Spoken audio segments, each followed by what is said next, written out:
There are growing calls for dialogue in the impasse between the Economic Community of West African States, that's Ecowas, and military junta-ruled countries of Burkina Faso, Mali, and Niger. These three countries, of course, announced their decision to leave the bloc following their suspension. Relations between the bloc and these countries have been tense after military coups took place in these nations. In fact, Niger and Burkina Faso saw coups in 2022, while that took place in Mali in 2020. Let's understand this a bit better. Bring in now African Advocacy and Campaigns Lead at Civicus. That's Dr. Paul Mulindwa, who joins us via our video link this morning. And Doc, thanks for your time and patience. It's so lovely to have you on the program. We really do appreciate it. Let's perhaps begin by placing the significance of these countries deciding to leave ECOWAS. I mean, how much of a blow is it to the bloc, especially for people who aren't following the story as closely perhaps as you are? Yeah, thank you very much, Ned, for having me. Yes, the tensions of withdrawal by this trio from the ECOWAS is a big blow to the unity of the ECOWAS as a bloc, but also it shows a significant disunity within the organization. One would need to know that the continent now has been struggling for regional building and integration. So to see now a very well built organization, close to 50 years now, we have seen a lot of unity in this bloc. To see it now disintegrating, to see the three countries really getting off, shows a starting point of cracks within the region, but also a significant point to take is how is the bloc able to work around the disunity, around the issues, the contentious issues that contend with in the current context. Absolutely, especially because, you know, it's also in ECOWAS's best interest as a bloc to ensure that they uphold the values of what democracy looks like. It sets a very uncomfortable precedent, let's say, to even inadvertently endorse military coups because of the possible consequence of something like that. Yes, one will need to put into the context. Why is there this discussion at the point? Why are the trio, the Mali, Burkina Faso, and Niger, withdrawing now? It is because of the sanctions and can we call them punishments that have been put against them, and for what reason? For removing democratically elected governments in their countries, what we may call the coups.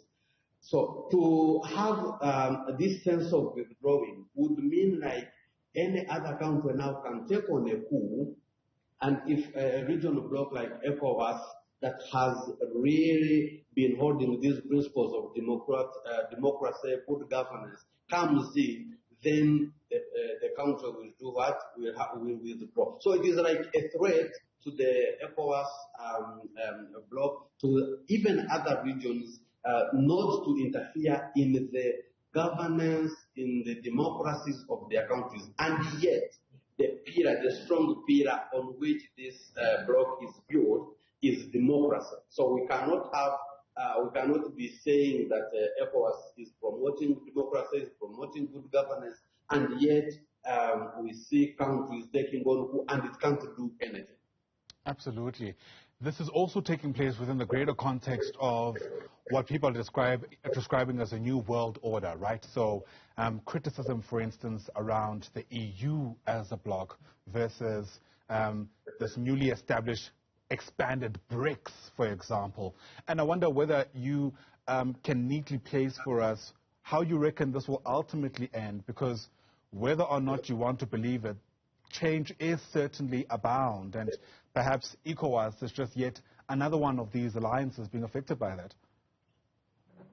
Yeah, yes, of course, as you allude to the EU, and here we can talk of the UK, British, withdrawal from the EU, and all the second intricacies that were involved. So we can see now that ECOWAS is also like in the firefighting mode to make sure that the the three states that have left do not in fact all influence other countries that are in almost in the similar situation, because there are also other countries in West African bloc that had coups prior to the three, and also looking at the fact that they have even established the alliance, the Sahel alliance by themselves. So it is really a threat, and it may generate into the discussions of now what is the purpose of all this Ecowas.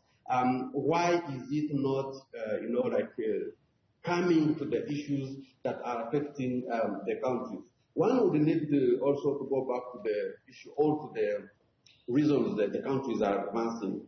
Mainly that the bloc is overtaken, or is, like the common term, captured by external powers, and then using them, using the bloc not to work on its original principles, but on the whims of the external powers. So some of these intriguing situations and issues need to be addressed by the ECOWAS, so as not to see bigger challenges that could crack the already weakening, like the social structural issues of the West African region. Yeah, absolutely.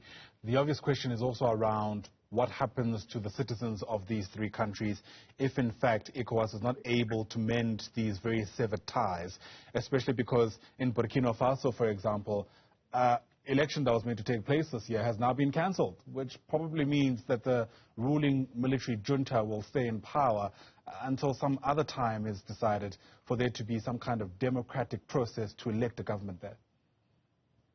Yeah, thanks very much. It's unfortunate, actually, to hear from the leader in Burkina Faso saying that the issue now, the priority is security and governance and not the elections.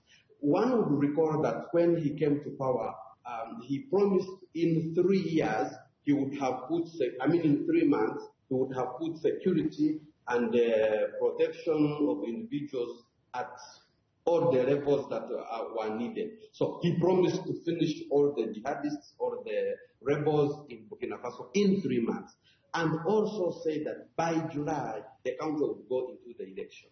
And one issue that we need to interrogate is he had, by the fact that he removed the previous regime, accusing the regime of not ruling or governing the country on the principles of democracy and good governance. So we expected him really to do better than the previous regime. But yes, of course, one would accept for a loving president to his country, security is very paramount, because no one would want to go into elections, campaigns, trades, in insecure place. But then what does that mean? The bigger question we need to interrogate is, what is he doing for the security? Is he going to use this reason? Is he going to continue propagating insecurity, and therefore no elections? We need to find out what is the strategy for insecurity.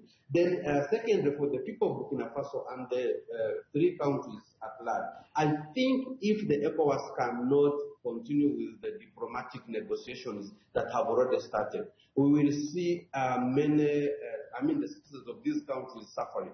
For instance, all the three countries are landlocked countries. They always benefit from other ECOWAS countries to access the costs and have their things, at a lower or a lesser tariff according to the ECOWAS strategies and arrangements. But now, if they withdraw, it means they will have to negotiate with one of the countries that has access to the cost in order to have their tariffs, in order to have their import excise duties, sort of managed. Otherwise, this burden is now going to be reflected or to be imposed on the citizens who are already struggling with the increased prices of food, increased prices of electricity, water, and other basic services like that. So yes, ECOWAS needs to do a lot in order to really save the citizenry from really suffering from all these arrangements. Absolutely, and hopefully there is a resolution to this runners sooner than later, given what is at stake. Dr. Paul Mulindwa, it's lovely to speak to you, sir. Thanks very much indeed for your time.